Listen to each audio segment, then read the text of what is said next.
Yes, hii ni maana halisi ya watu wanapojiota wako uchi. Je, umeshawahi kujiota uko uchi?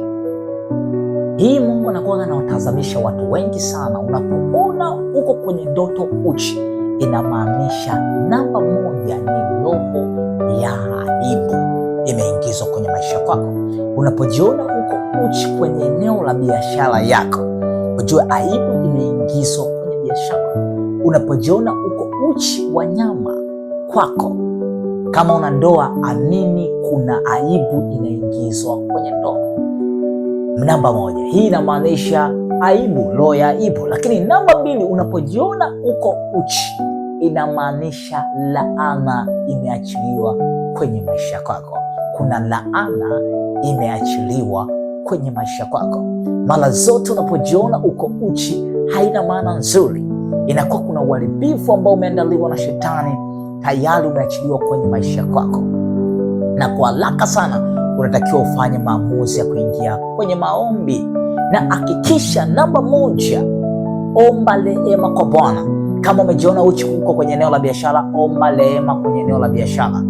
Mahali ambako umejiona uko uchi, unatakiwa uombe rehema, mwambie Mungu akusamehe.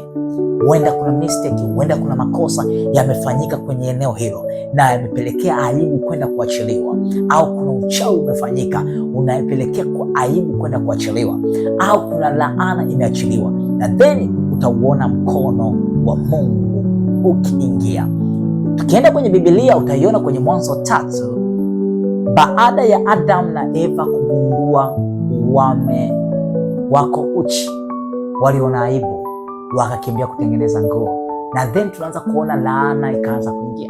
Bwana, utaelewa kabisa uchi na laana ni vitu vinakwenda pamoja. Laana ikiachiliwa kwenye maisha kwako, utajiona sasa uko uchi. Utukufu ukiondolewa kwenye maisha kwako, utajiona uko uchi. Namba 3, unapojiona uko uchi, inamaanisha utukufu wa kwako umeondolewa kwenye maisha kwako, hivyo utapitia tabu, shida na ubaya wa kila namna kwenye maisha kwako. Hivyo lazima urudi tena kuomba rehema, na then mkono wa Mungu utakusaidia. Alafu kataa ile aibu, kataa ile laana, kataa ule utukufu kuibiwa, na then mkono wa Mungu utakuwa halisi kwenye maisha kwako, na Mungu atakurejeshea kila kilicho cha kwako. God bless you. Ni mtu wa Mungu, Apostle Florian Njialo.